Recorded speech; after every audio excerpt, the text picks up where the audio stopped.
Welcome to the Wise Immigrants. And today we have a special guest, somebody that I know very well and it's very close to my heart. And I would like to introduce you to him, Soma. Where are you from? What brought you to United States? I was born in Nepal and came to the United States in 1995 December as a student. So then I just was lost somewhere in the universe. I felt like a lost culture shock, and nobody here to help me, support me, and speak my language. 2 years were very tough for me, especially in the city of New York. They call it a land of opportunity, the United States, but it was very tough for me those 2 years, 95, 96, 97. The language very hard to understand. Our tone is different. The American tone is different, and a lot of slang words, so hard to understand. It was kind of very tough for me. What was the hardest that you found at the beginning? It was tough at the beginning. Job, I couldn't find a job. And wherever I go, and they just fire me every 1 or 2 days. I work for each of them. They just fire me. Oh, you don't understand English. You don't know how to work. So, like in the period of 2 years, I got fired almost 22 times. Really? Yeah. Wow. What kind of jobs and what they didn't like about you? I started from dishwashing in different restaurants, and then busboy, bussing the table. They didn't like the way I work. They didn't like the way I speak. They didn't like. They say, "Oh, you don't speak English well. You don't understand English well." That made me very hard. But you didn't give up. I never gave up. I never gave up. Once I got another job in 97 August, I believe August 17, still I remember the date. There I was hired as a waiter in American diner. One of my friends who was the Greek there, and honor was Greek, and his son was my friend. And his son taught me everything, trained me well. And then I worked for him for last almost 15 years. 15. Yes. Wow. Till I graduate, on and off, and they still, oh, if you want to work, come, we're ready for you. We have job for you. They still call me, message me. During the time that you went from one job and another job, what did you learn? I learned never give up. Keep trying, keep trying, keep trying. Did you have moments that you almost gave up and like, oh my gosh, what can I do? Yeah, one time I was almost thought of going back my own country. My parents say, "Oh, don't come, don't give up, just keep going. So it will be good for you in future. So just keep working." Because I'm the only son in my family. I have 6 sisters, so I was pampered and loved by everyone. I never did any kind of job back home, even in work at home. All things were ready for me on the table. Food, anything I want, everything ready. I don't have to, just do any single work. Even I don't have to break anything, or clean anything. So you were basically spoiled. We spoiled. Yeah, I was only the spoiled child in my family. Were you the youngest boy? I'm the second. My second. eldest sister, after eldest sister, I'm the second, and all below me, 4 sisters. Yes, because I have a brother and he's the youngest, and he was spoiled as well. How did it happen that you got involved with the community? Yeah, I was influenced by my dad, who is also social service worker, social worker back home. And people used to come in the house, and they used to get help from him. He helped all the people who were in dire need. And every poor people, below poverty people, he used to buy food for them. He used to give them money, and he used to give them, all the whatever the things he received from different organizations. So I learned from him to be a servant of the people. So that's I started to do here because I got a lot of struggles and I got hurt. So I have to show the newcomers that they don't face the same difficulties that I had faced during my time, earlier time in the U.S. So I started to help them, and after I graduated from the college, joined different Nepali organizations in the U.S. and then helping especially the students, Nepali students who come to the U.S. Show them the way, do this, teach them what to do, what not to do. What is the most rewarding from all this work that you do? Most rewarding that everyone in our community, they know, let's go to Somnath. He will definitely help us to achieve our whatever the need we need. So he has resources, he has ideas, he has a lot of experience that he can share with us, and so that we can achieve whatever the goal we thought of. And what do you do now for work? I work in LaGuardia Airport as a senior supervisor. I take care of terminal ABC, all the ABC. So I'm the airport customer service experience specialist now. If somebody flies and I have some issues, I can say, can I talk to Yes. Soma? Yes. Really? Any issues, any passengers flying out or flying in at LaGuardia Airport, just reach out to me. Very helpful. Very, we'll help you out. Anything, will make you happy flying out. Will make you happy flying in, coming to New York. So basically, because you are in customer service, you're dealing with people, so you have a lot of patience for people, and then you as your profession, you are helping people, and now after work you go and you want to help more people. More people from my own organization, foundation, GPK Yes. Foundation, America, yeah. The helping to the people, it requires a lot of time. How do you manage work and the organization together? I manage my schedule. Like my schedule comes like two weeks ahead of the time. So what are my days off where I'm available? So then I go and help the people in the community. Please tell us a little bit about the organization that you started. What is the name? What is the mission? I'm now serving in three different organizations. I am the National Vice President of Alliance of South Asian for American Labor. That recently we had 16 convention, and you were there too. I saw you, Yes. and on 15 convention, I invited you too in 15 convention.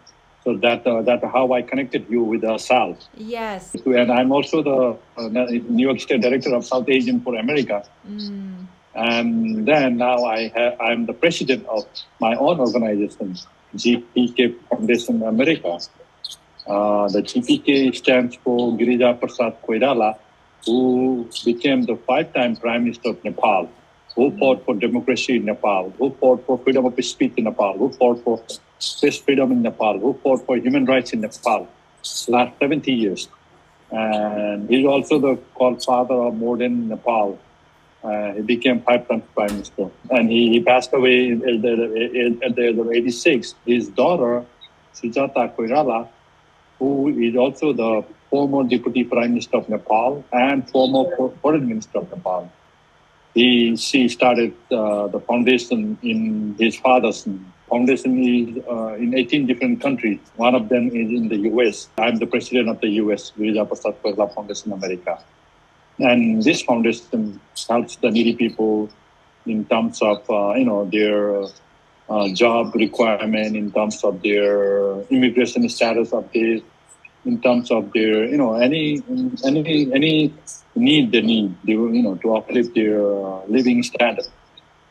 So I help them out. Yeah, and during COVID-19, this foundation has distributed more than 1 million USD food baskets, more than 50,000, sanitizers, gloves, and masks during the pandemic. Everywhere were inside the apartment, inside their houses in March 2020 when COVID pandemic hit New York. So we were right on the battlefield, right on the ground, living risking our lives We have 57 volunteers from the foundation from April 2020 till March 2021, almost 11 months. We were reaching out to every needy people from Queens, Bronx to Brooklyn, to distributing food boxes and the medicine, Tylenol, all, during that pandemic time. Everywhere were, inside their house, but we were out on the battlefield. And 17 of our family, community, Nepali community people, they died. Yeah. Thank you. So, What are we eating? yeah, Is it a Nepali food? yeah, Nepali food, right? Yeah. Tell us, show us. mm, we went to Elmas Hospital and Queens Hospital Center at Jamaica, distributing more than 2,000 hot food boxes for the health heroes during the pandemic. New York City Mayor Bill de Blasio honor us with COVID-19 heroes citations to all our members, 13 members of foundation. And recently, I was received a humanitarian global award from Ghana, Accra. I was there on October 28th. Yes, I wanted to ask you about it. Yeah. Congratulations. Please tell us a little Thank bit you. more about this award in Ghana. Thank you. Yeah, I'm the only Nepali American from the U.S. who received this award in Ghana for the job me and my team we have done during the time of pandemic of that 1 year. They saw us all the work that we have done is live in our Facebook page. So everybody around the world are watching us. So finally, Ghana, West Africa, selected out of 132 countries, 48 were awarded some humanitarian global award that we served, that we became 48 awardees were there from 132 countries. It was quite fun, networking, and very nice to know everyone. Did you have a time to go and visit a little bit, do some sightseeing? Yeah. After that award ceremony, I went around Ghana, Accra, the city of Accra, and then while coming back, I stopped by Morocco, Casablanca. Very nice. Those very nice. Yeah, I enjoyed. Yeah. What are the future plans for your foundation? To help the people who are in need, especially new immigrants who come to the U.S. So we help them, we guide them to bring that they don't need to suffer like I did during my time when I came to the U.S. How do you find the new people, or how do they find you when Yeah, they're they coming? come. They come and contact us that from social media, from email, and then a lot of people they know. Not only Nepali people now. People in South Asian community, AAPI community, they know foundation. They know us very well. So this organization is the best organization for the people who come to the U.S. first time, and they guide us through. They have a lot of resources from federal level, from state level, city level, and the local, elected officials from city council level, from city council members to New York State Assembly members to the New York State Governor's office, and from federal, congressmen, congresswomen. So we have well connected, and we can get a lot of help from them as well, and getting as well, So that's why they know, foundation, let's go to foundation. And we have and this is, we are only organization in the U.S. that have the physical office of the foundation. Are there any other branches around the U.S. of your foundation? No, this is only in the U.S., only in New York. But we help all over the U.S., all the Nepali who come to us, we help. So And in the New York, we help all the communities, South Asian, APIs, everyone. So what kind of services do you provide? We provide social service, civil engagement, civic engagement, and connecting all different communities like Indo-Caribbean, South Asian American, and Bangladeshi American, Pakistani American, Bhutanese American, Latinos American, Dominican American, and African American. So we work with all the communities, building bridges, helping each other. Can you explain to me what is a civic engagement? civic engagement, like any people from civil society, or they come to us, and we provide them some kind of training or some kind of resources, some kind of materials, working with the New York City, and giving them the resources they need. So, for example, who can come to you and ask, like, for food, for clothing? If I want to learn English, I can come to you and you can help me? Yeah, food, clothing, work, job placement, and that we have been doing. Yeah, and also on the job placement, helping find a job. How do you help Yeah, with the job placement, for example? What? we get the resume and find out what specialist they are special in, what kind of job they are looking for, if they are fit or not. We just sort them out and we send them. To your community and see if there's any Yes. jobs available, maybe this way? Talk to my community, talk to other community, and in recently in LaGuardia Airport, I help almost 57 Nepalese people to get the job. Ah, okay. Yeah. So you So wherever I have connections, I connect them to with the resume, and they train them. They wherever they fit, they put it in there. so over the years you created a Yeah. network of people. Network, right? Yes, Network of people. that's Yeah. great. Even in the restaurants, if they want to work in the restaurants, I have like more than 300 restaurant chain working with Queens Together, Jonathan Fergus. So, the Queens Together, he has 300 plus restaurants under Queens Together. So, And is there any fee to apply no, for this? we Or don't charge any fee, free. Everything is free of service. if anyone watching this right now and they need a job, they can come to you and Yeah. or send you a resume and you guys going to Right. help them find a job. Yeah. That's so great. Mm. Look what I have here. Oh, nice. Go Nepal. My flag, go Nepal, Nepali flag, yeah. Yes, I got it at the Nepali flag raising. You remember? Thank you. Yeah, you were there, yeah. Yeah, it was beautiful. Yeah. I still cannot believe it that the Nepali flag raising was the most attended flag raising from all the Yeah. countries, and there is not so Right. not so many Nepali. How many Nepali in US and New York? Maybe I believe it's not official, but more than 300,000 Nepalese in the US. Okay, that's not so many.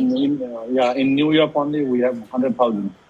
How did being an immigrant influence your life, and do you think that it's changed you? Yeah, of course, definitely it changed me. Whatever you do, just focus. I tell everyone, just focus, and you want the respect. You want whatever goal you have, you can achieve it. But you just focus, struggle, don't derail the train. Like I'm in a immigrant train. So the driver, you become a driver. Just go through the rail, and definitely we reach the destination. That I did reach the destination. If I would have gave up and went back to my country, I would have achieved this all the achievements that I have achieved so far. And keep focusing on what you do. Dedication is the most important, and the interest that you have. So money you can earn today, you lose money tomorrow. Yeah. But so social service, social work, it lives forever. And especially with immigrants, we have to help every immigrant, every newcomer who come to any other new country they go. Like especially we are in America, so we have to help every newcomer to bring them up, their lifestyle. Their cannot achieve 100%, Yes. and they say nobody is 100% perfect, but at least go above 85, 90%. And just focus, and then you can achieve that 85, 90% goals, whatever you thought of. Let's go back for 1 second. You came to the US from Nepal. It was hard, yes. But what was the nice thing that you like? What's something positive that surprised you and you were like, yes? Yeah, there's something I like. Like I said, the last job that I worked for 14, 15 years. So that turned me around. Oh, there are some people also immigrant, and the people. He's from Greece, so he's also immigrant, and so that turned me. Oh, okay. It's definitely needed to be unity among the immigrants to achieve your goal, and then the country itself is built by the immigrants. That's the most important thing that I like. So okay, so let's not forget to achieve whatever goal we have. So we can do it here in the United States as a land of opportunity. It proved it correct. It really is a land of opportunity now. Yeah. What would be the wisdom that you would like to share with other immigrants? Yeah, the wisdom or the immigrants, whoever come to the U.S., is a melting pot. So, but we should not forget our roots, where we come from.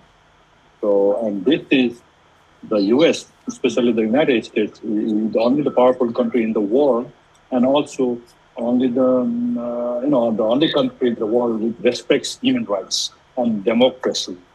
So, just be whatever you need to be, and we can be in the United States. So just follow the path, follow the right way.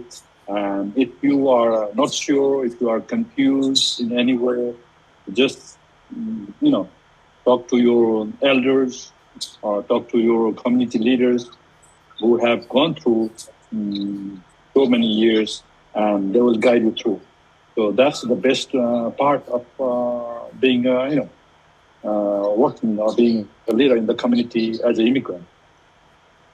Do you think immigrants need to be nicer to each other and Yes, to connect more with each other? unity in immigrant is the most important part that we need to do. We need to build unity. They say unity is strength. So especially we immigrants must unite, no matter where you come from, what you religious believe in, what your color is, or, what your language is. But we must unite. We must not pull legs, but we must pull our hands together up. Last question. What do you think about Miss Immigrant? Do you think that Miss Immigrant is doing a good job in uniting the immigrant community? Of course, Miss Immigrant in the U.S., Miss Immigrant USA is doing a good job reaching out every community and letting them know what the Miss Immigrant USA is really working on, especially social services. This is not about beauty. This is not about their show. This is not about the body structure. This is not about their lingerie show. This is not about their different contest that they have in Miss World, Miss Universe. So this is totally different. So this is very effective one, especially uplifting the immigrant women, immigrant girls, immigrant ladies, and uniting among all different immigrant women from all different countries. It's really a great job. So I salute you and keep up doing this, bringing together all those immigrant women especially. And the best part of it, I like the way they describe each immigrant from each country, especially focusing on women issues and their rights, especially in each end of the community.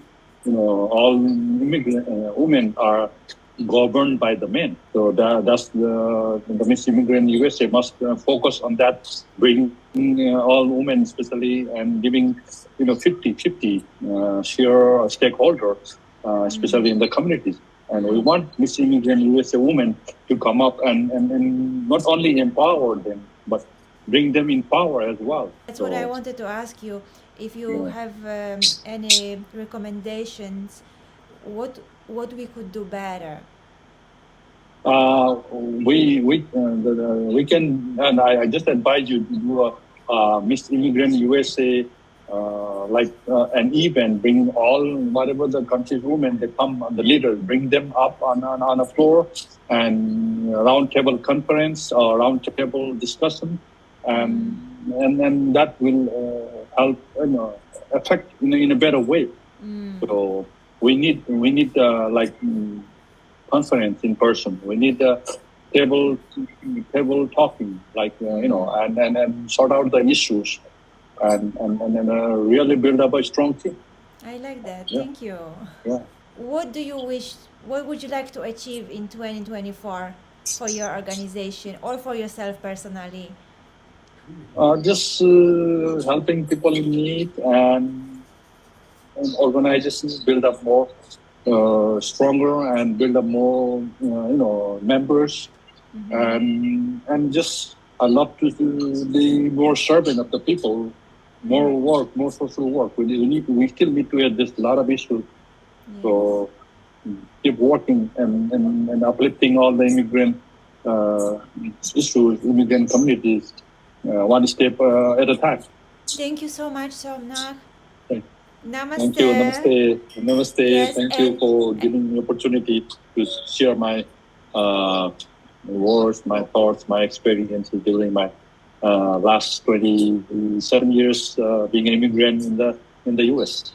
On the last note, I do want to say thank you to you, a big thank you for including us and always inviting Miss Immigrant and Right. always, giving us the stage.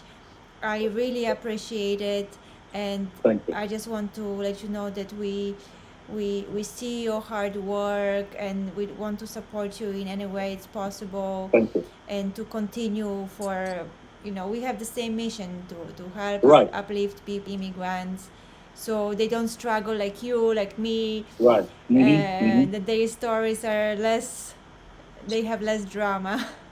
Right. Right. Yes. Right. So thank you for that. Thank you. So all the best for you, Magdalena and Miss Immigrant USA. Let's work together. Keep building bridges of peace, prosperity, and progress. Yes. I Yes. have to come up with my slogan too. Yes. Thank you. Thank you. Bye bye.